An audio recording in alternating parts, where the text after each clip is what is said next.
Hey, we all know Squid Games, right? The death game where you win a shit ton of money?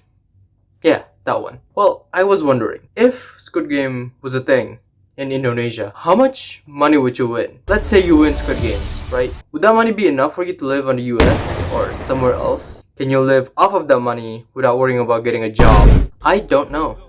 And I want to know. So today we'll be finding out if it's even possible or not. Cue the intro.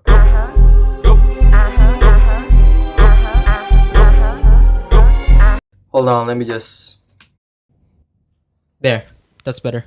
Anyways, find out if it's even worth it or not, we need to find out a few things, like how much each person would be valued in a game, how much do you need to live a life, and how long can you live said life. After knowing all of that, we may be able to find out if it's even worth it to enter a game or not. So let's get to it. Now, the easy way to do this is to just make it $1 billion per contestant, which, by the way, might sound like a lot, but trust me, it's not. But I think that's too easy. Stay with me now. If the frontman or whoever the fuck runs Squid Game was to do it in Indonesia, they would do it because it's cheap. They don't have to pay a lot of money just to see people die. At least, that's what I think. So that raises another question. What's the bare minimum of rupiah to enter a death game? And what better way to ask than to ask people themselves? Roll the clip.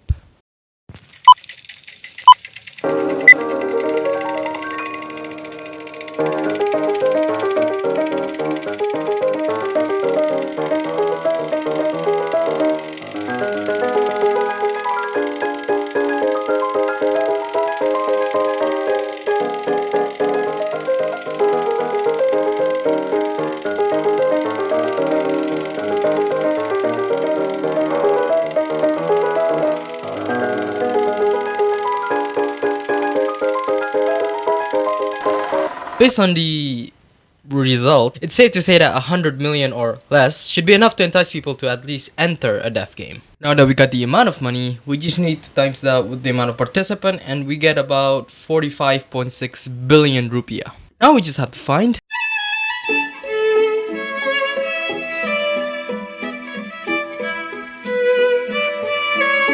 it's 2,500 a month.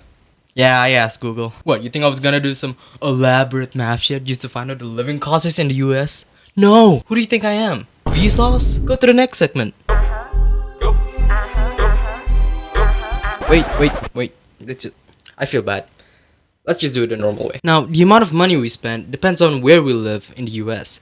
For example, living in LA costs us about $3,000 to $4,000 a month, while living in Sweet Home, Alabama, it costs us around $2,000 to $3,000 a month. Now, obviously, $1,000 differences is significant, especially if you count it per year.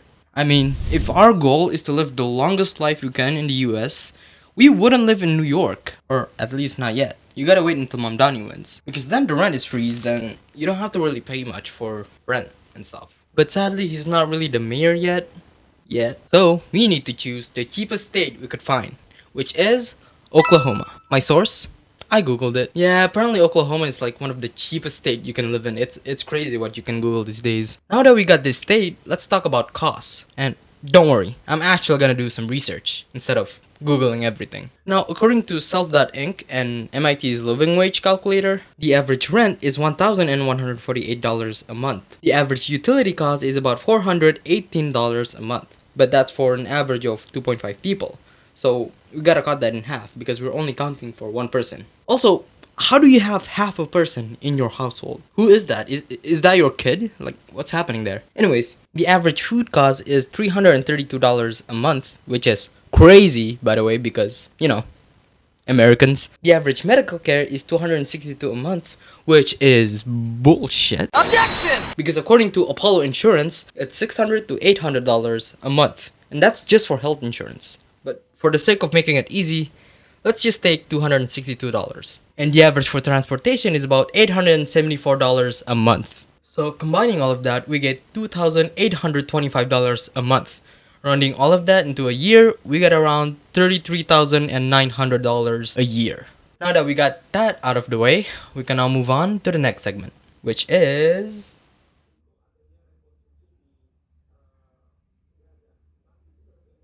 What is it? Oh, it's how long you can...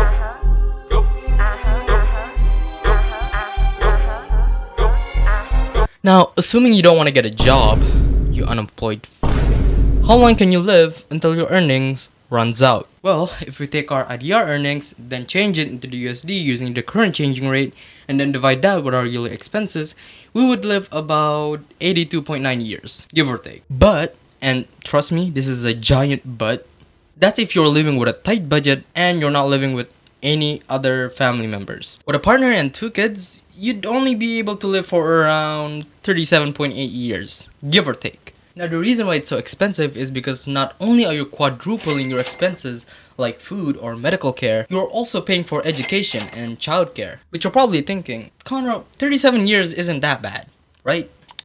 No, it's bad. Let's say Squid Game was in Canada, right? The good old land of mooses and maple syrup. Now, if we take 45.6 billion Canadian dollars and change that into the USD, then divide that with our yearly expenses, we would get about... Yeah, sorry, I'm just making sure that we don't make a mistake here.